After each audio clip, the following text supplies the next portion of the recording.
తులారాశి వారికి సప్తమ స్థానంలో కుజుడు, అష్టమ స్థానంలో రవి బుధులు, భాగ్యస్థానంలో శుక్రుడు గురువు, షష్టమ స్థానంలో శనేశ్వరుడు. నూతన కార్యక్రమాలలో మంచి ఉత్సాహాన్ని కలిగి ఉంటారు.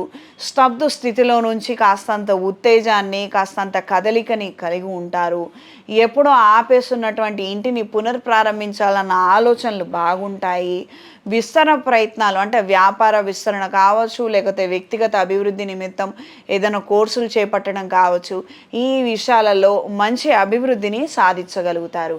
ప్రత్యేకించి మీ తదనంతరం మీ పిల్లలకి కొన్ని వ్యవహారాలను అప్పగించాలన్న ఆలోచనలు, వాళ్ళకి ఇప్పటికే కొన్ని బాధ్యతలను అప్పగించాలన్న ఆలోచనలు కలిగి ఉంటారు.